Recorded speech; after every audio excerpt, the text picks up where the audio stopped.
Това е вкъщи и украсяваме елхата за първи път с бебенце.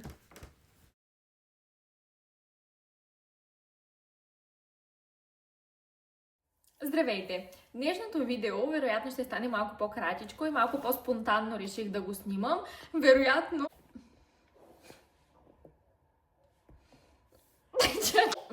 няма да е толкова полезно. Даже изобщо няма да е полезно. По-скоро ще е малко по-лично.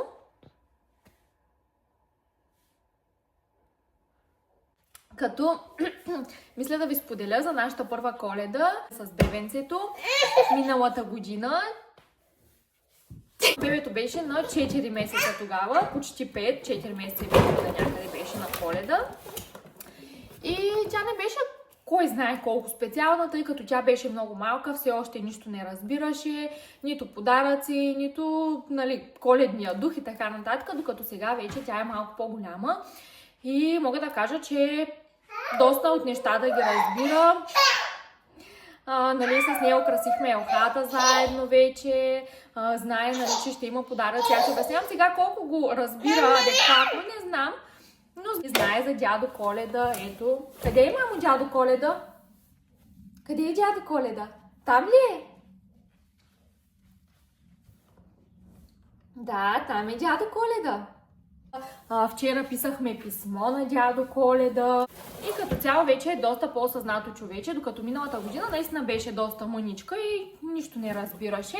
Но аз още тогава имах планове да започна да снимам видеа и затова снимах разпокъсано така от части някои от нещата, които ще ги покажа. От тази Коледа мисля да направя нещо като влог, което ще ми е за първи път така тип влог, но ще видим дали ще се получи. Искам да го направя така да се получи, най-малкото и заради нея, за да може... Ела, мамо, ела!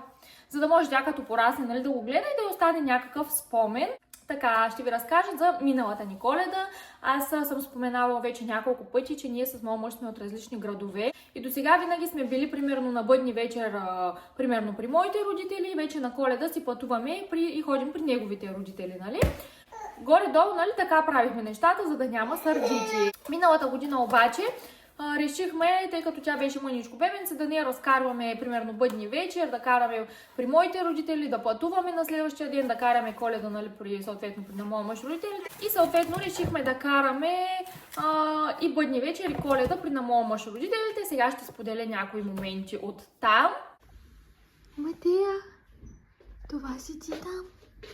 Миналата година беше подарък за Коледа. Ти си там. Матея, ти ли си там? Да, точно така. Първата ти съзнателна Коледа. Миналата година беше само точица. Точица.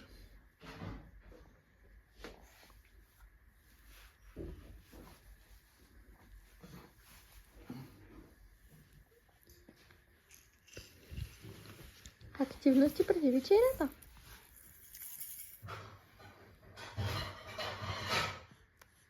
Я да видим масата. Еха! Ти ли я направи? Ти ли? Еха! Много красиво.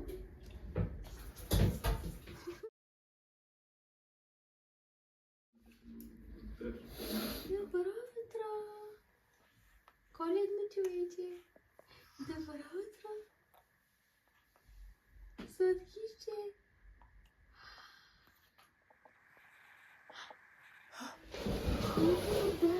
За тебе подаръци! Малече шарено!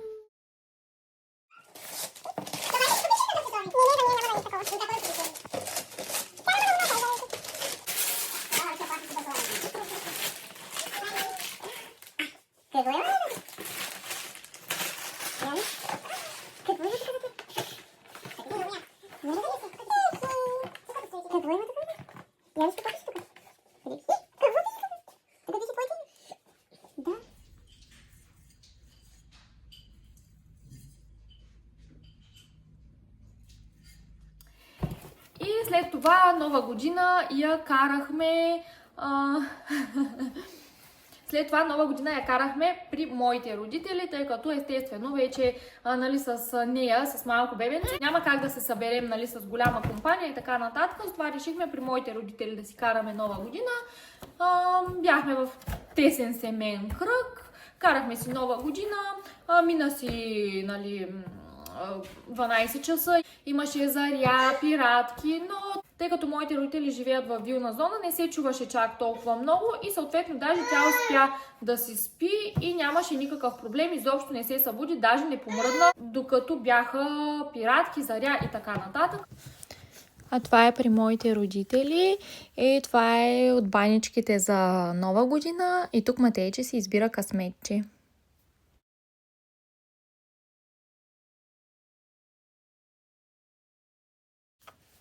А ето тук е едно малко сурвакарче.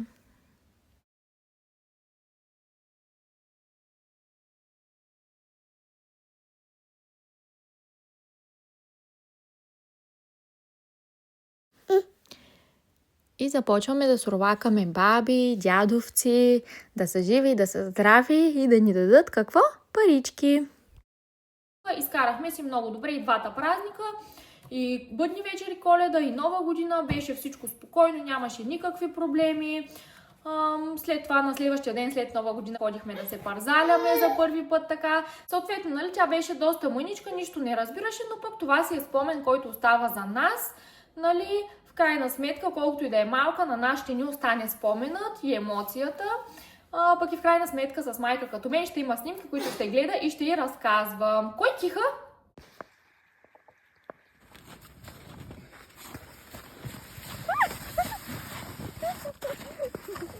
Ама така. Виж, даже мама може да нахване. Кой се крие за телхата? И общо взето е това, няма кой знае какво толкова да разкажа. Видяхте видеята, снимките, нали, доста така сантиментални моменти, подаръци. Беше, както казах, спокойна Коледа, нищо кой знае какво. Със семейството и така. Тази Коледа, нали, както казах, смятам да направя нещо като тип влог.